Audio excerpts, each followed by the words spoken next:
naglakad-lakad kami ni Kano. At ako, maraming mga homeless na mga bata ngayon dito sa Kalibo, Aklan. Dapat kasi dinadakip ng mga pulis yan, balik dun sa magulang nila, balik dun sa pamilya nila, or doon na lang ilagay sa social welfare o government. Manghingi, nagugutom daw, piso, kahit piso na lang, nagmamakaawa. Saan kaya yung gobyerno? Saan kaya yung saan kaya yung yung pera ng mga bata ngayon? Akala ko ba may pera sila yan sa gobyerno. Sana. Maraming mga homeless childs dito ngayon. Maraming mga bata manghingi ng pera. Maraming bata na manghingi ng mga pagkain. Saan kayo mga magulang nila? Dapat yun, ibalik yan doon sa gobyerno, sa parents nila, takpin ng mga pulis, tapos ibalik doon sa nanay nila. Balik doon sa magulang nila. Kung pabalik-balik dito sa street is ibalik doon sa, ilagay doon sa government. Kung hindi kaya ng magulang pakainin ng mga anak nila, bigay doon sa government, kasi meron naman tayong government eh. Nagbibigay yung mga pera ng sagod doon sa orphanage. Kung hindi kaya alagaan ng mga magulang. Grabe na ba talaga? Wala pa rin pagbabago dito sa Pilipinas. Tutusin, kaya namang baguhin. Kaya naman i-reset lahat. Doon sa abroad, wala kang makita ng mga homeless doon, mga bata, nanghihingi ng pera, ng malimos. Wala ka doong makita ng wala ka doon sa abroad makita mga homeless child. Nanghihingi, nagbabag sa mga tao, maghihingi ng mga pagkain. Dito ka lang talaga makikita sa Pilipinas.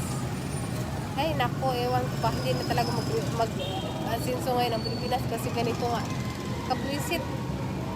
Buti pa yung mga walang perang pang raise yung child nila, nabubuntis, pero yung mga mayayaman hindi nabubuntis.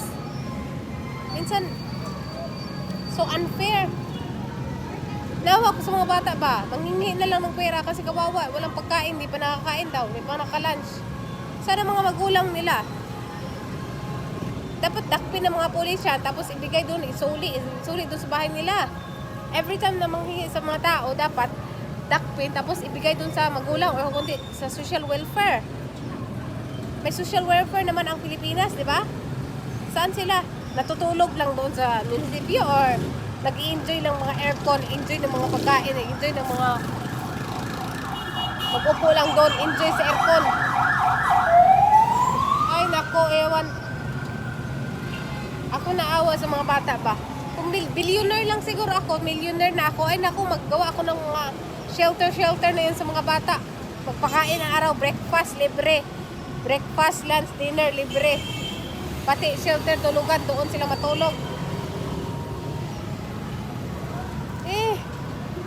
Ang yaman-yaman ng Pilipinas, pero sana kaya yung mga budget ng mga kabataan ngayon, mga purpose na yan, di ba?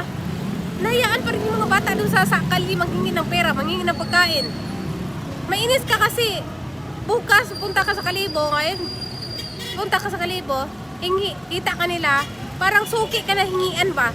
Tapos punta ka na ng bukas or sa next week, nakita ka nila, manghingi na naman sila. Tapos pagkikita ka nila nandyan, hahabulin ka tapos hingian. Ako kasi, hindi ako madamot, kaya nabubuisit ako minsan. Panabuisit talaga ako kung maraming nag-iingi. Buisit ako kasi hindi talaga, dapat nung isang beses lang hingian. 3 beses, 5 beses, habulin ka pa, animal talaga. Kaya, ay nako, sana magbago na dito ang mga sa Pilipinas. Magbago na yung mga about sa mga homeless child na yun na tumatakbo kahit saan. Tapos manghingi, mangbag sa mga tao ng pera. Saan kaya yung mga purpose na punta? Pera sa gobyerno, saan na? Wala. Kaya kayo mga magulang, wag na lang kayo mag-anak ng anak. Wag na anak-anak kung walang pagkain yung sa bahay ninyo, kung wala kayong pera. Wag na kayong mag-anak. Kung mag-anak kayo at hindi nyo kaya, bigyan ninyo sa mayayaman. Yayaman pa ang mga anak ninyo. Nakikita nyo ba yung mga ibang tao na nagpapaampon nun sa mayayaman? Naku, yumaman yung mga anak nila, tapos naging maganda pang buhay, may pagmamahal sa totoong magulang. Hindi kayo totoong magulang eh. Pinapahayaan nyo lang yung mga anak nyo dyan so saan-saan, nangihingi ng pera, nangihingi ng mga pagkain. Sabihin, nagugutom, hindi pinapakain. Ako, Diyos ko, mayo. Huwag na kayong mag-anak, huwag kayong maging selfish ba? Kung mayroon kayong mga anak na hindi nyo pa kayang kainin, ilagay ninyo sa orphanage, at tapos ilagay ninyo doon sa government. Sa government. Huwag nyo hayaan sa kalye. Lagay nyo sa government, doon sila. Maraming pagkain doon. Selfish parents. Huwag kayong ganyan. Hindi kayo